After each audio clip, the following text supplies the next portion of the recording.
Hai sahabat IITS, apa kabar semua? Semoga semuanya berkabar baik tentu saja. Baiklah, kalau pada sesi yang lain kita sudah membahas mengenai teori produksi. Nah, kali ini kita akan membahas sesuatu yang erat kaitannya dengan teori produksi, yaitu teori biaya. Maka kita akan mulai dulu dengan bagaimana sih hubungan antara produksi dengan biaya.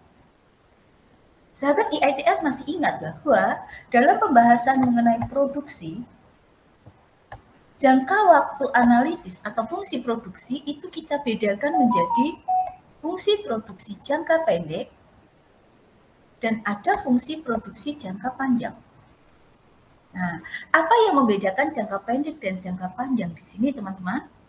Bukan pada lamanya waktu, bukan pada time frame tertentu. Tetapi, apakah di dalam periode waktu tertentu tersebut memungkinkan adanya input yang bisa berubah ataukah tidak?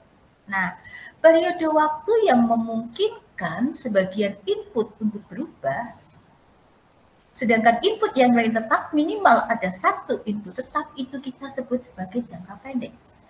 Maka, di dalam fungsi produksi jangka pendek itu akan ada dua jenis input, yaitu akan meliputi input variabel, yaitu input yang berubah sesuai atau mengikuti tingkat output yang diproduksi, dan input tetap, yaitu input yang penggunaannya tidak tergantung pada jumlah output yang akan diproduksi. Berapapun tingkat output yang diproduksi, penggunaan input tetap itu tidak berubah. Nah, sedangkan jangka panjang itu adalah periode waktu yang memungkinkan semua input untuk berubah. Maka di dalam jangka panjang itu hanya meliputi satu jenis input, yaitu input variabel saja. Nah, begini teman-teman, kita bisa bertitik tolak dari asumsi bahwa nggak ada yang gratis di dunia ini. There is no freelance. Maka, untuk mendapatkan input-input yang akan dikombinasikan sedemikian rupa sehingga bisa dihasilkan output, bisa di dalam bentuk barang atau jasa, ini dibutuhkan yang namanya pengorbanan. Butuh biaya. Ya. Nah, maka dari kegiatan produksi ini pasti akan muncul biaya produksi. Karena fungsi produksi itu dibedakan di dalam jangka pendek dan jangka panjang, maka biaya sebagai konsekuensi dari produksi ini juga akan dibedakan menjadi fungsi biaya jangka pendek dan fungsi biaya jangka panjang. Jangka pendek. Di dalam produksi jangka pendek ada input variabel. Maka akan ada pengeluaran untuk input variabel. Pengeluaran untuk input variabel ini kita sebut sebagai biaya variabel. Ya, variabel cost. Biasanya disingkat VC. Nah, seluruh pengeluaran untuk input tetap itu kita sebut sebagai biaya tetap tentu saja. Fixed cost. Biasanya disingkat FC. Nah, oleh karena itu teman-teman, maka keseluruhan biaya di dalam jangka pendek, TC di dalam jangka pendek, itu sama dengan fixed cost ditambah variable cost. Dalam jangka panjang, semua input bisa berubah. Maka semua input adalah input variabel. Maka fungsi biaya jangka panjang itu juga hanya meliputi biaya variabel saja.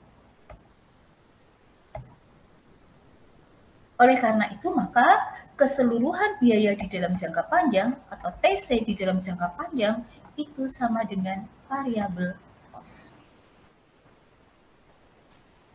Baiklah, nah selanjutnya teman-teman sebelum kita membahas mengenai biaya lebih lanjut, biaya jangka pendek, biaya jangka panjang, Saya akan memperkenalkan beberapa konsep dulu mengenai biaya. Nah, selain tadi kita sudah perkenalkan terminologi atau istilah biaya jangka pendek, biaya jangka panjang, saya perkenalkan dulu dengan istilah eksplisit.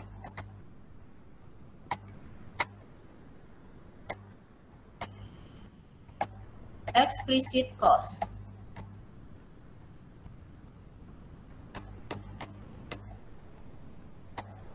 Dan biaya implisit.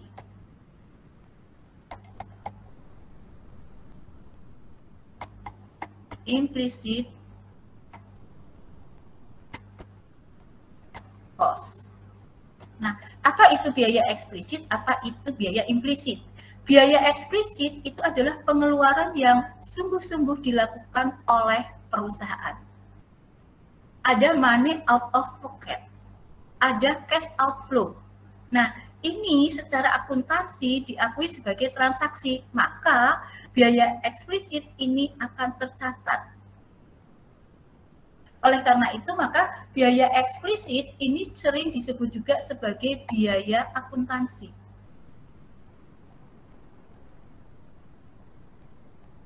Accounting cost. Jadi explicit cost itu sama dengan accounting cost.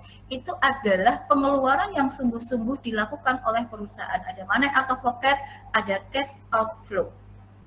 Misalnya apa? Misalnya untuk pembelian bahan mentah.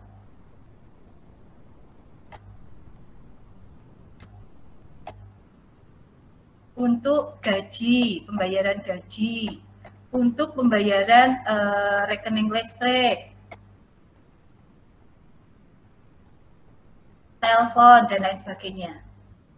Cukup jelas ya? Nah, kemudian biaya implisit. Biaya implisit ini yang kita kenal juga sebagai biaya oportunitas. Ya, opportunity cost, alternative cost. Nah, ini dikatakan sebagai implisit kenapa? Karena tidak ada pengeluaran yang sungguh-sungguh dilakukan. Tidak ada money out of pocket, nggak ada cash outflow. Yang ada apa di sini? Yang hilang, yang ada adalah kesempatan yang hilang. Nah, secara definisi, biaya implisit ini bisa kita definisikan sebagai nilai pasar tertinggi dari input yang digunakan dalam proses produksi. Jadi, perusahaan itu memiliki input. Input ini memiliki alternatif penggunaan, katakanlah gedung. Alternatif penggunaan gedung apa sih? Bisa digunakan untuk produksi. Ini entah sebagai kantor, pabrik, gudang. Selain digunakan dalam rangka menghasilkan barang dan jasa atau produksi, gedung bisa digunakan untuk apa? Disewakan. Nah, kalau gedung ini disewakan, maka perusahaan akan memperoleh pendapatan sewa. Katakanlah misalnya kalau disewakan nih, pendapatan sewanya misalnya 30 juta per tahun. Nah, kalau perusahaan itu memilih untuk menggunakan gedungnya ini sebagai kantor, sebagai pabrik, atau sebagai gudang, maka perusahaan itu kehilangan kesempatan untuk menyewakan. Artinya apa? Artinya perusahaan itu kehilangan kesempatan untuk memperoleh pendapatan sewa sebesar 30 juta per tahun.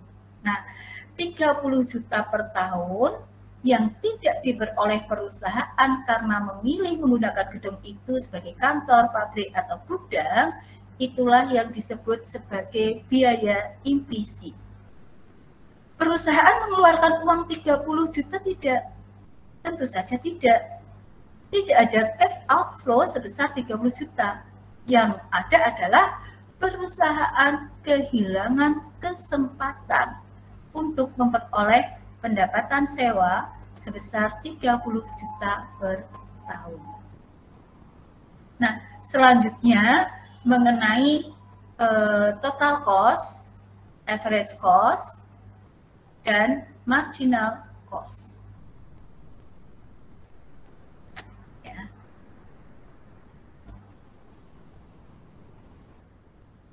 Total cost. Total cost adalah nilai dari seluruh sumber daya yang digunakan dalam proses produksi guna menghasilkan barang dan jasa. Di dalam jangka pendek, total cost ini terdiri dari fixed cost ditambah dengan variable cost.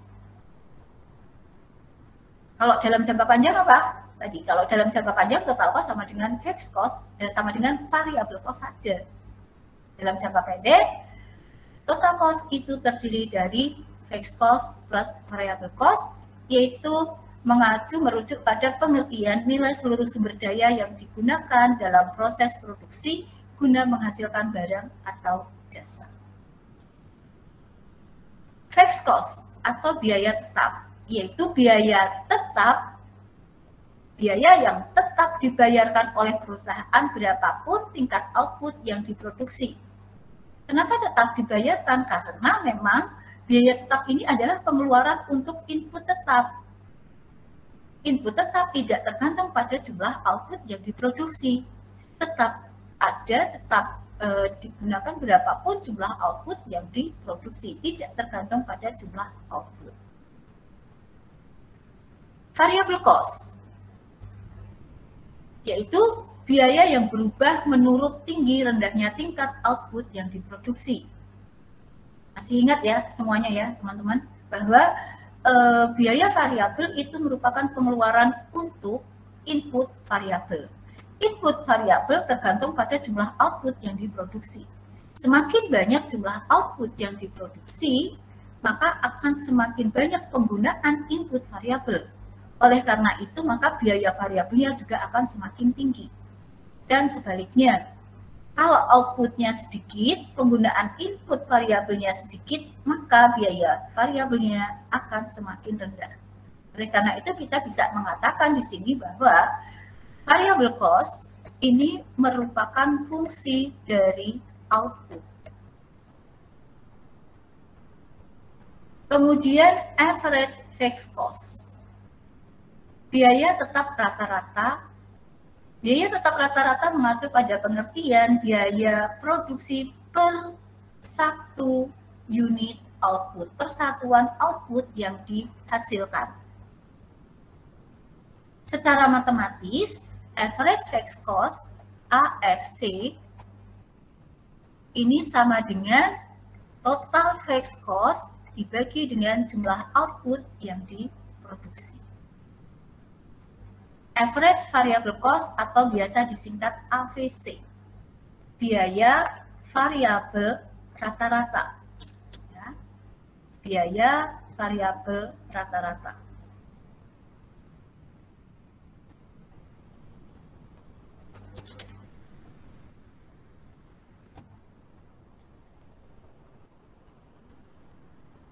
Biaya variabel rata-rata, yaitu biaya produksi variabel untuk satu unit output yang dihasilkan. Biaya produksi per unit output yang dihasilkan. Secara matematis, average variable cost atau AVC ini sama dengan total variable cost dibagi dengan jumlah output yang diproduksi. Jadi, average variable cost atau AVC itu sama dengan total variable cost dibagi dengan jumlah output yang diproduksi sama dengan VC per I. Kemudian average cost atau average total cost, yaitu biaya untuk satu unit output yang dihasilkan. Biaya per unit output yang dihasilkan secara matematis, average total cost atau AC itu sama dengan total cost dibagi jumlah output yang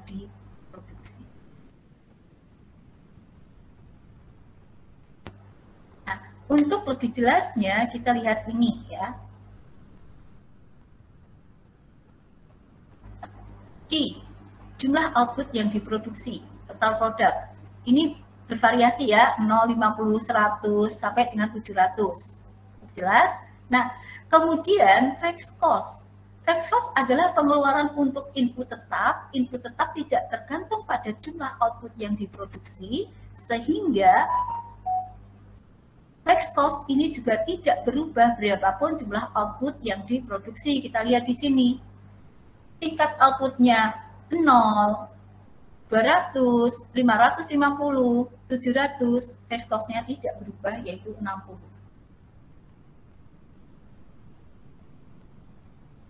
Nah, kemudian variable cost, yaitu pengeluaran untuk input variabel yang penggunaannya tergantung pada jumlah output yang diproduksi. Semakin banyak output yang diproduksi, penggunaan input variabelnya makin banyak, variabel cost-nya makin tinggi. Dan sebaliknya. Kita lihat di sini ya, makin banyak output yang diproduksi, makin tinggi variabel cost-nya. Untuk memproduksi tingkat output 100, variabel cost-nya adalah 150. Ini lebih tinggi dibandingkan ketika hanya memproduksi 50. Variabel cost-nya 80. Kalau memproduksi 700, variabel cost-nya lebih besar lagi, yaitu 663. Total cost. Total cost merupakan penjumlahan dari fixed cost ditambah variable cost. Dalam jangka pendek ada fixed cost, dalam jangka panjang tidak ada fixed cost. Nah, ini total cost di dalam jangka pendek. Keseluruhan biaya yang digunakan untuk memproduksi tingkat output 0, yaitu 60, ini adalah pengeluaran untuk input tetap yang disebut sebagai biaya tetap. Kalau tingkat outputnya 250, total cost-nya adalah 334. Ini merupakan penjumlahan dari fixed cost-nya 60, ditambah dengan variable cost-nya 274. Kalau tingkat output-nya 350, fixed cost-nya adalah 60, variable cost-nya adalah 325, maka total cost-nya adalah 385. Average variable cost, biaya variabel rata-rata, yaitu biaya variabel untuk satu unit output. Ya. Dan average fixed cost, yaitu biaya tetap rata-rata yang merujuk pada biaya tetap untuk satu unit output. Nah, ini contohnya. Kalau tingkat outputnya 100, variabel cost-nya adalah 150. Maka biaya variabel untuk satu unit output-nya adalah 1,5. 1,5 ini dari mana? Itu dari 150 dibagi 100. Average fixed cost-nya berapa? Kalau tingkat output-nya 100, fixed cost-nya adalah 60. Maka biaya tetap untuk satu unit output-nya adalah 0,6, yaitu dari 60 dibagi 100. Average total cost-nya berapa? Average total cost-nya bisa kita peroleh dengan membagi TC per Q, atau kita menjumlahkan average fixed cost ditambah dengan average variable cost. Untuk tingkat output 100, average fixed cost-nya adalah 0,6. Average variable cost-nya adalah 1,5. Maka average total cost-nya adalah 2,1. Ini tadi 2,1, yaitu dari 0,6 ditambah 1,5, atau bisa juga kita peroleh dari membagi 210 dibagi 100. Sama kan? 2,1 sama 2,1. Itu. Nah, marginal cost. Marginal cost itu mengacu pada pengertian kenaikan, ya, MC, marginal cost itu mengacu pada pengertian kenaikan atau perubahan pada total cost atau pada variable cost untuk setiap satu unit output yang ditambahkan dalam produksi. Ya, kenaikan atau perubahan pada total cost atau pada variable cost untuk setiap satu unit output yang ditambahkan di dalam produksi. Nah, contohnya adalah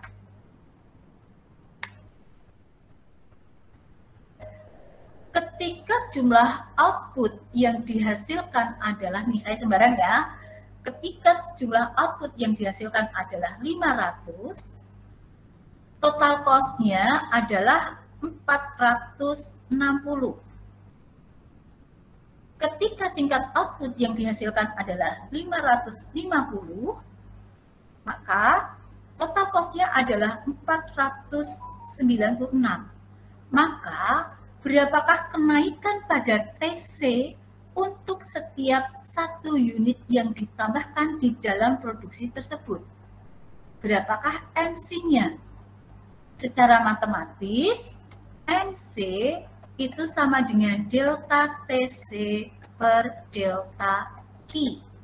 Dengan demikian, maka MC-nya adalah delta TC-nya berapa ya? Delta TC-nya adalah 36. Delta Q-nya berapa?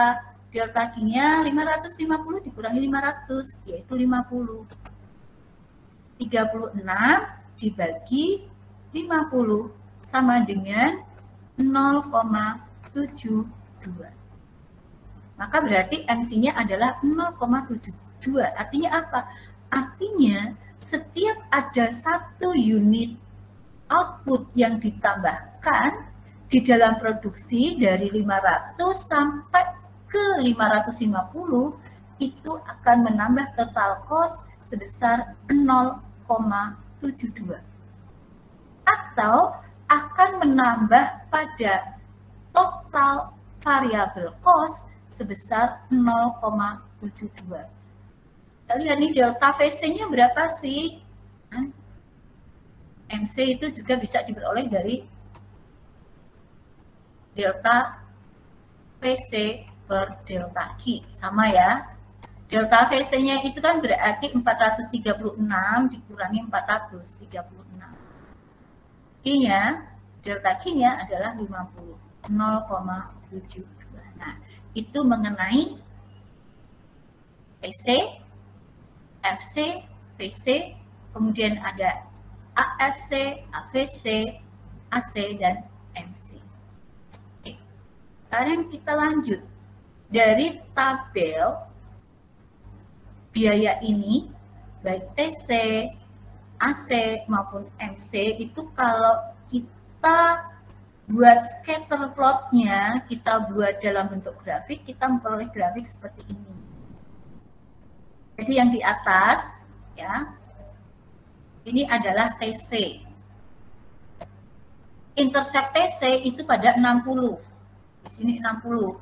Kenapa? 60 itu adalah fixed cost. Nah, kemudian selanjutnya, nih, semakin banyak output yang diproduksi, maka TC-nya akan semakin naik. Lalu VC. Kalau tingkat outputnya 0, maka VC-nya juga 0, maka di sini intercept-nya itu dari titik 0, begitu seterusnya. Semakin tinggi jumlah output yang diproduksi, maka VC-nya juga semakin tinggi. Sedangkan fixed cost itu tidak berubah berapapun jumlah output yang dihasilkan. Maka secara grafis ini horizontal, datar. Mau memproduksi 200 ya VC. FC-nya 60, kalau memproduksi 400, FC-nya ya 60, kalau memproduksi 600, FC-nya juga 60, maka horizontal. Kemudian kalau untuk AC dan MC adalah seperti ini. Untuk AFC, average fixed cost, yang secara matematis sama dengan TC per FC per Q. FC kan tidak berubah berapapun jumlah output yang diproduksi, maka ketika outputnya ini semakin tinggi, AFC-nya akan semakin turun. Bisa gambarkan seperti ini. Ini adalah AFC. Jadi semakin tinggi tingkat output yang diproduksi, maka AFC-nya semakin turun. Untuk AC dan AVC. Nah, untuk AC dan AVC itu bentuknya seperti huruf U, U-shape. Yaitu, nih kita mulai dari AVC ya.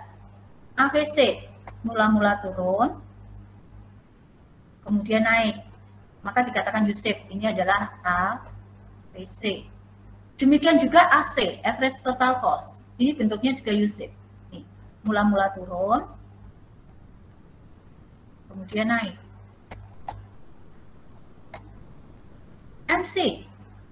MC ini ternyata juga polanya sama dengan AC maupun AVC. Ini juga U-shape.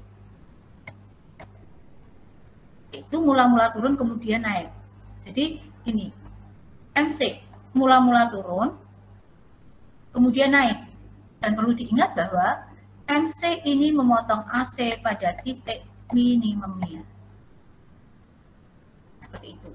Maka sekarang saya akan mengingatkan pada teman-teman semua, ini harus benar-benar diingat pola dari AC, baik itu average total cost maupun average variable cost dan MC.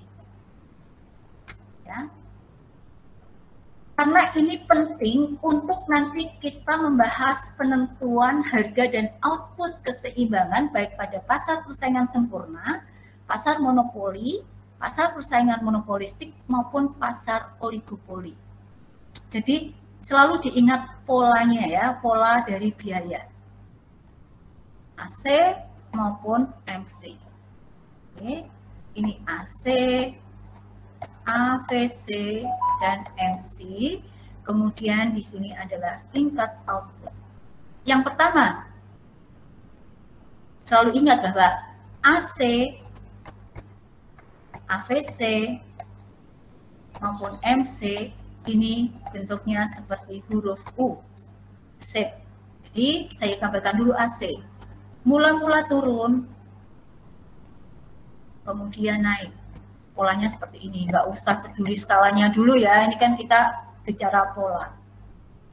AVC juga mula-mula, AVC tentu lebih rendah dibandingkan dengan AC. Kenapa? Karena tidak mengandung unsur fixed cost. Ini adalah AVC.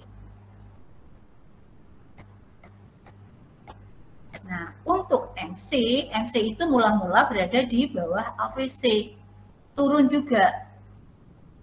Kemudian naik, memotong AVC dan AC pada titik minimum AVC dan titik minimum AVC. Jadi teman-teman semua, tolong diingat pola dari biaya ini. AVC, AC, dan MC. Kuncinya adalah AC, AVC, dan MC itu bentuknya seperti huruf U yang dalam arti mula-mula turun kemudian naik. Nah, yang kedua, MC selalu memotong AC pada titik minimum. Memotong AVC pada titik minimum AVC, memotong AC pada titik minimum AC. Jadi itu mengenai pola biaya dalam bentuk grafik AC, AVC, dan MC. Biaya jangka panjang pada dasarnya itu diturunkan dari apa yang disebut dengan jalur ekspansi.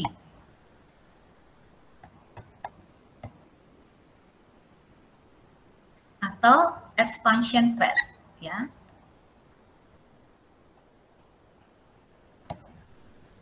Jadi kurva biaya jangka panjang itu diturunkan dari jalur ekspansi atau expansion phase.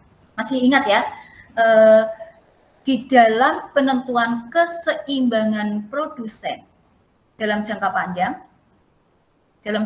hubungan antara input dengan output itu tercermin pada suatu kurva yang disebut sebagai kurva isoquant.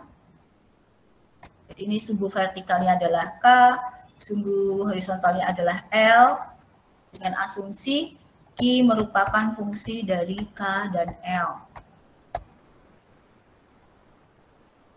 Kemudian yang diinginkan oleh produsen adalah tingkat output yang sebanyak-banyaknya, tetapi perusahaan itu punya kendala biaya yang tercermin pada iso cost.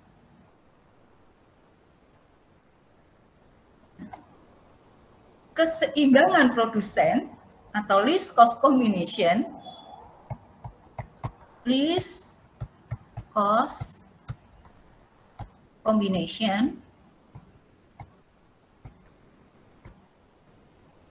secara grafis terjadi pada titik singgung antara isoquant dengan isocost. Saya buat saja di sini. Misalnya ini adalah isoquant 1. Ini adalah isocost 1.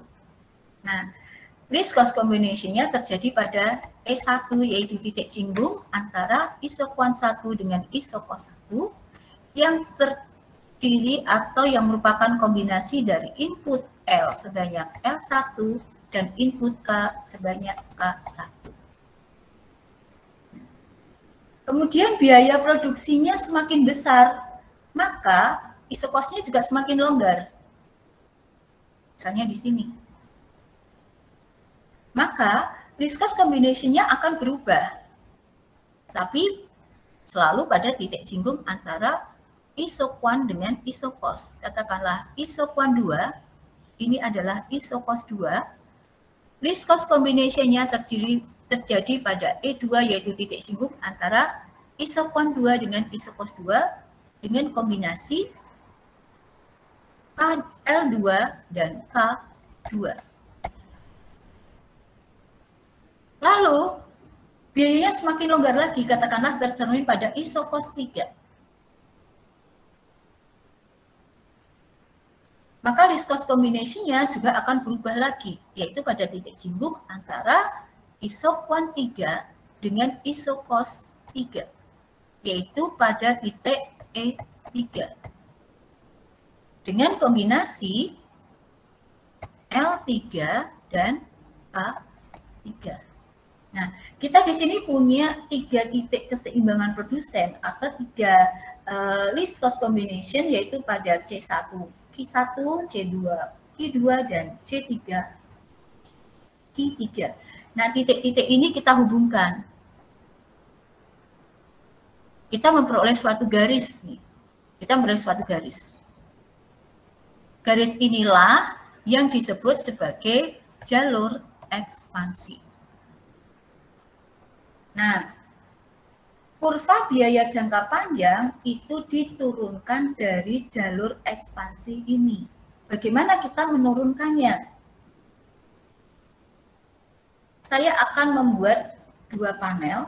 Yang di atas adalah jalur ekspansi. Yang di bawah adalah kurva biaya jangka panjang. Ya. Long run total cost. LTC itu long run total cost. Sumbu vertikalnya adalah long run total cost, sumbu horizontalnya adalah tingkat output. Kemudian kalau jalur ekspansi, sumbu vertikalnya adalah K, I sama dengan fungsi dari K dan L, sedangkan sumbu horizontalnya adalah L. Saya akan mulai dengan contoh misalnya, ya, misalnya mulai harga K atau R katakanlah 10. Harga L atau upah wage adalah 10. C1 adalah 1000. 100 saja ya. C1 adalah 100. Nah, kalau kita gambarkan menjadi begini. C sama dengan 100. Nah, jumlah output yang dapat diproduksi dengan biaya 100 itu adalah misalnya 10. 10 ini itu diproduksi dengan menggunakan L-nya 5, K-nya 5. Berarti biayanya berapa nih? Berarti biayanya adalah 5 kali 10 ditambah 5 kali 10 sama dengan 100. Nah, berarti nih tingkat output 10. Dari sini ya. Tingkat output 10. Biaya minimum untuk memproduksi tingkat output 10 adalah 100. Kita tulis di sini. Katakanlah ini titik A. Nah, kemudian perusahaan ingin memproduksi sebanyak 15. Untuk memproduksi sebanyak Q15 tersebut, biaya minimumnya adalah katakanlah 200. Yang kombinasinya adalah katakanlah Q-nya 12, Q-nya, L-nya 12, kemudian K-nya berapa nih? Berarti K-nya berarti 8. Seperti itu. Nah, jadi intinya untuk memproduksi tingkat output 15, ini biaya minimumnya adalah 200. Berarti tingkat output 15. Biaya minimumnya 200. Oke. Untuk memproduksi tingkat output 30.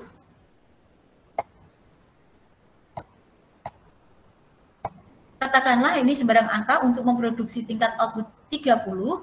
Ini biaya minimumnya adalah misalnya 300. Untuk memproduksi tingkat output 30, ini biaya minimumnya adalah 300. C. Nah, A, B, C ini kita hubungkan. Kita memperoleh satu garis, kita memperoleh satu kurva. Nah, kurva inilah yang kita sebut sebagai kurva long run total cost curve ya, atau kurva long run total cost. Jadi inilah LTC. Kita hubungkan tadi, kita hubungkan yang A, B, C di sini, kita memperoleh satu kurva. Kurva inilah yang kita sebut sebagai kurva long run total cost. Maka tadi saya mengatakan bahwa kurva long run total cost itu diturunkan dari jalur ekspansi. Expansion. Itu menurunkan long run total cost. Sekarang saya akan mengaitkan antara biaya jangka pendek dan biaya jangka panjang. Rata-rata ya, dalam konteks rata-ratanya.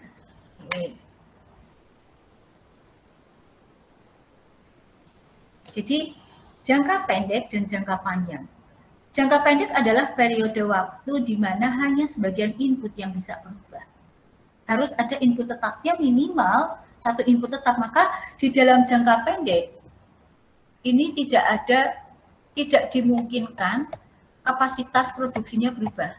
Jadi kapasitas produksinya tetap.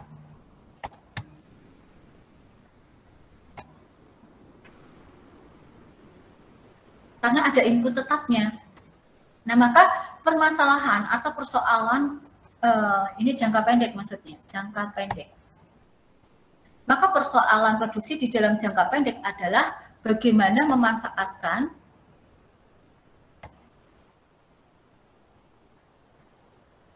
kapasitas produksi yang ada.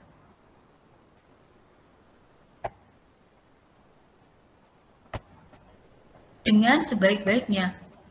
Nah, Sedangkan di dalam jangka panjang, ini adalah periode waktu yang memungkinkan semua input untuk berubah. Semua input adalah input variabel. Maka di dalam jangka panjang ini perusahaan dapat menambah atau mengurangi kapasitas produksi atau merubah skala produksi, skala usaha untuk menekan biaya. Jadi di dalam jangka pendek persoalannya adalah bagaimana memanfaatkan kapasitas produksi yang ada sebaik-baiknya. Di dalam jangka panjang perusahaan itu dapat menambah, dapat mengurangi kapasitas produksi untuk menekan biaya. Saya akan menjelaskan dengan gambar seperti ini. Kita akan mulai, kita akan hubungkan biaya jangka pendek dan jangka panjang. Sumbu horizontal adalah tingkat output, sumbu vertikal adalah short run average cost dan long run average cost. S adalah short run, L adalah long run ya. Short run average cost dan long run average cost. Kita akan mulai dari kapasitas produksi 1 yang tercermin pada SAC1. SAC1. Pada kapasitas produksi 1 ini, ketika perusahaan memproduksi sebanyak Q1, maka biaya rata-ratanya adalah C1. C1 ini bukan biaya rata-rata minimum pada kapasitas produksi 1. Pada kapasitas produksi 1, biaya rata-ratanya akan minimum jika perusahaan itu memproduksi sebanyak Q1 star.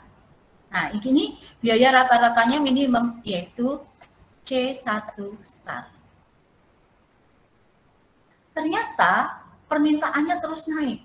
Perusahaan cenderung untuk selalu memproduksi lebih banyak dari Q1 star, katakanlah pada Q1 aksen. Jadi ini karena pesanannya banyak terus, permintaannya tinggi terus, jadi perusahaan itu selalu memproduksi lebih tinggi dari Q1 star yang sebenarnya menghasilkan atau bisa diproduksi dengan biaya minimum pada kapasitas produksi 1. Kita lihat, kalau memproduksi pada Q1 aksen, biaya rata-ratanya naik lagi di sini. Lebih tinggi dibandingkan biaya minimumnya. Naik kan? Di dalam jangka panjang, semua inputnya adalah input variabel. Untuk menekan biaya, untuk menurunkan biaya rata-rata ini, perusahaan bisa memperluas, bisa menambah kapasitas produksinya. Nah, ini kapasitas produksinya ditambah. SAC2. Kita lihat di sini. Kalau perusahaan tidak menambah kapasitas produksinya, tetap menggunakan kapasitas produksinya, biaya rata-ratanya pada C1 aksen. Nah, kalau perusahaan menambah kapasitas produksinya, biaya rata-ratanya turun di sini, katakanlah pada C1 double aksen. Berarti pada tingkat output Q1 aksen, biaya rata-ratanya akan lebih rendah ketika perusahaan menambah kapasitas produksinya. Kapasitas produksi minimum, biaya rata-rata minimum, maksud saya ya, biaya rata-rata minimum pada kapasitas produksi 2 itu terjadi ketika perusahaan memproduksi sebanyak Q2 star. Ternyata pun permintaan semakin banyak sehingga perusahaan itu memproduksinya selalu di atas Q2 star, misalnya pada Q2 aksen. Biaya rata-ratanya naik lagi kan? Nah, maka perusahaan bisa menekan biaya ini dengan menambah kapasitas produksi, misalnya pada SAC3. Nah, ini biaya rata-ratanya turun. Seperti itu. Karena di sini sudah ada perubahan kapasitas produksi dari SAC1, SAC2, SAC3, berarti ini adalah sudah masuk di dalam jangka panjang. Nah, kalau kita menghubungkan titik-titik terluar dari setiap SAC, ini titik terluarnya SAC1, kemudian di sini titik terluar SAC2, kemudian di sini titik terluar SAC3, misalnya ya, kita hubungkan. Titik-titik terluarnya itu kita hubungkan, kita memperoleh satu kurva baru nih, yang warna biru. Nah, kurva baru yang kita peroleh dengan menghubungkan titik-titik terluar dari setiap SAC, inilah yang kita sebut sebagai long run average cost. Kita sebut sebagai long run average cost. Berarti sesungguhnya long run average cost itu seperti di sini seolah-olah merupakan wadah dari SAC-SAC. Maka long run average cost ini sering juga disebut sebagai envelope curve. Karena mungkin mewadai gitu ya, jadi kayak amplop gitu ya. Seperti amplop yang merupakan wadah SAC-SAC yang sebenarnya jumlahnya tidak terhingga. Kalau saya gambarkan seperti ini. Ya. LAC, SAC, 0, Q, saya akan gambarkan LAC. Nah, di dalam LAC ini, itu ada SAC yang jumlahnya tidak terbatas. Ini ada SAC1, SAC2, SAC3, SAC4, begitu. Seperti ini. Itulah SAC dan LAC. Ya, average, short run average cost dan long run average cost. Kemudian yang terakhir saya gambarkan di sini adalah LAC.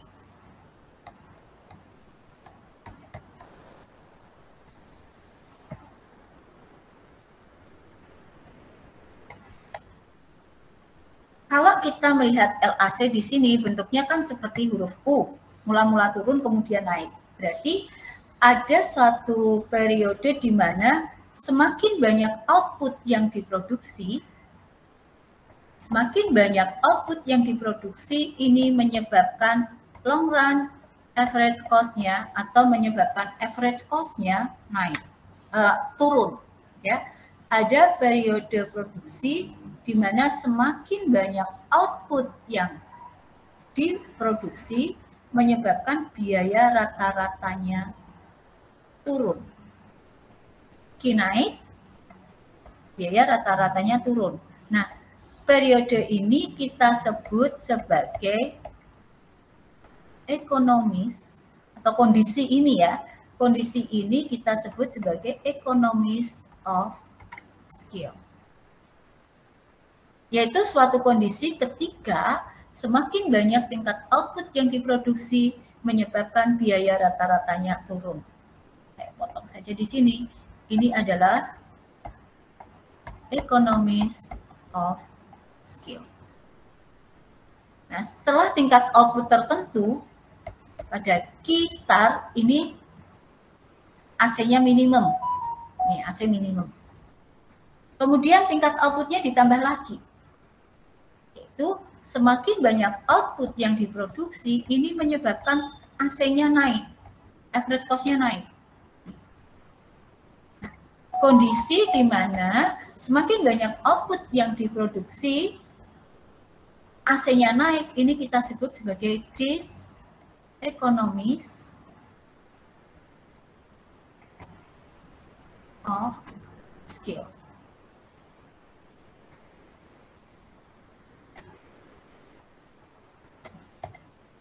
Nah, ini adalah diseconomies of scale.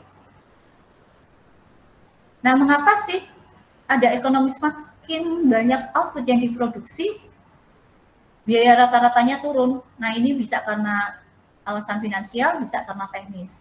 Semakin banyak output diproduksi, itu misalnya dibutuhkan input lebih banyak.